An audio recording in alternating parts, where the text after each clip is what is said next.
First में है कि लेक्चर, तुम्हारे लेक्चर के अंदर कितने बच्चे रहते हैं बताओ? 200 स्टूडेंट हैं।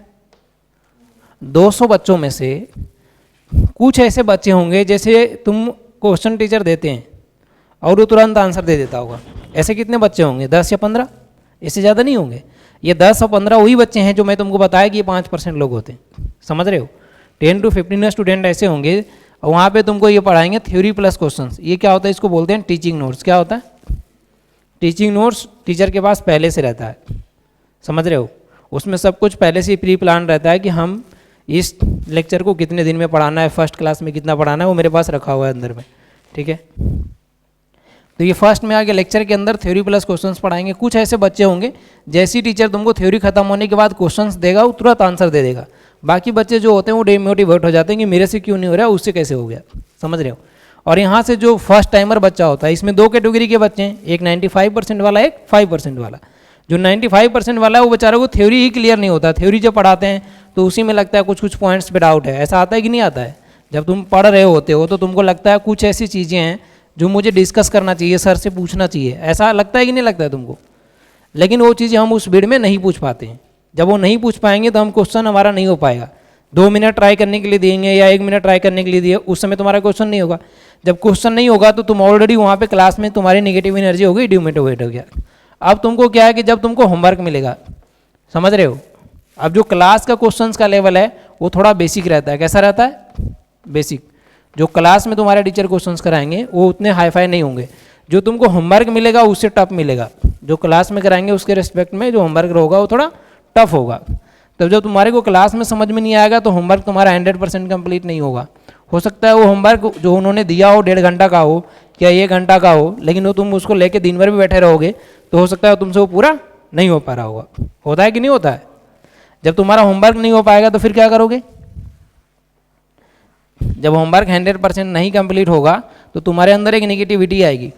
आएगी कि नहीं आएगी? अब जब नेगेटिविटी आए, होमवर्क नहीं कंप्लीट होगा तो तुम्हारा टेस्ट में नंबर नहीं आएगा। पहला तो ये तीसरा पॉइंट है कि तुम्हारे टेस्ट में मार्क्स नहीं आएंगे जितना आना चाहिए। देखो ना, सबका लिंक कहाँ से है? क्लास से। जब क्लास में चीज़ें थोड़ी रह गई, 100% क्लियर नहीं हुआ, तो तुम्हारे पास होमवर्क अगर मान लो इन्होंने 1.5 घंटा का होमवर्क दिया तो 1.5 घंटा में क्लियर नहीं हो पा रहा है, 2 घंटा में भी नहीं हो रहा है, दिन भर बैठे हैं तो पर भी नहीं हो रहा है। जब होमवर्क नहीं हो रहा तो टेस्ट में नंबर नहीं आएगा, और टेस्ट में नंबर नहीं आएगा तो बच्चों के अंदर एक नेगेटिविटी आएगी। अब ये जब तुम शुरुआत में आते हो तब ये कम होता है। जब तुम शुरुआत में कोटा एंटर करते हो तब ये चीज़ें कम होती है, क्योंकि शुरुआत में क्या पढ़ाते हैं? फंडामेंटल। जैसे मैं बताऊँ, यहाँ पे आ गया टाइप 1। टाइप 1 में क्या है? जब तुम शुरुआत में इंटर करते हो तो तुम्हारा चलता है सेट, उसके बाद चलता है फंडामेंटल, उसके बाद तुम्हारे सब फास्ट चलता है क्वाड्रेटिक इक्वेशन, यहाँ पे चलता है सीक्वेंस एंड सीरीज, यही सब पढ़ाते हैं ना। तब ये चीज़ें तुम्हारे पास क्या ना, पहला चैप्टर आ गया, जब फर्स्ट चैप्टर पढ़ाए, सेकंड चैप्टर पढ़ाए, थर्ड और फोर्थ, यहाँ तक तो बच्चा किसी भी तरीके से सर्वाइव कर लेता है, समझ रहे हो? ये चैप्टर बेसिक है। लेकिन जैसे ही बच्चा टाइप 2 में इंटर करता है, टाइप 2 बोले तो कौन सा है?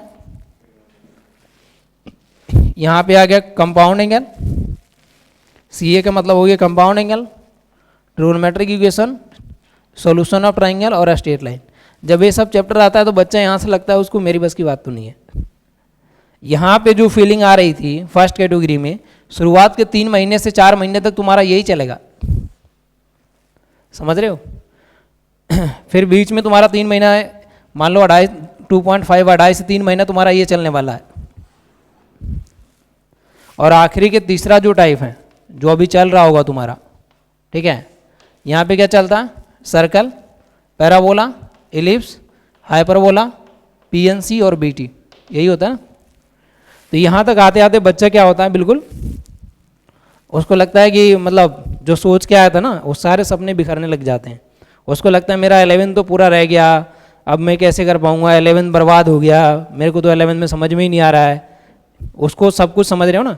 जब वो कोटा आता है ना तो उसकी जो सपने होते हैं साथ में आसमान पे होते हैं। मतलब जैसे अगर मैं बताऊं, जब वो कोटा इंटर किया था ना तो ये गाड़ी का पहिया है, उस समय बिल्कुल एकदम पहिया समझ रहे हो, एकदम मजबूत था, पूरा हवा सब भरा हुआ था, एकदम बढ़िया मस्त। अब जैसे ये आया था अप्रैल में, और ये दिसंबर आते आते क्या होता है पता है? ये पंचर हो जाता है एकदम। इसमें सब जगह से पूरा एक है ना बिल्कुल पंचर कर लेता है अपने आप। और फिर से बच्चा क्या करता है कि पूरी 11th खत्म होते हो तो उसको ये समझ में आ जाता है कि मेरा तो बैंड बज चुका है। अब ये सोचता है कि 11th तो बर्बाद हो ही गए, अब ऐसा करते हैं कि बढ़िया से एकदम भगवान का शुक्रगुजार करेंगे, बढ़िया से 12th में तैयारी करेंगे, 11th का बैकलॉग भी कंप्लीट करेंगे और 12th में ऐसा कोई भी गलती नहीं करेंगे जो 11th में हमने किया है। बेटा इतना समझ लो 11th ट्रेलर था, पिक्चर तो अभी बाकी है। 11th में जो कुछ भी तुमने पढ़ा है ना उससे बाप आने वाला है 12th में, समझ रहे हो। 11th की तो ये हकीकत है, जो 12th में आएगा वो इसका भी भयंकर है, जो तुम सोच भी नहीं सकते हो। 11th में तो शुरुआत में यहाँ तक तो सही चल रहा होगा, फर्स्ट कैटेगरी तक तो सही चलता है, लेकिन 12th में है ना फर्स्ट कैटेगरी में निपट जाओगे।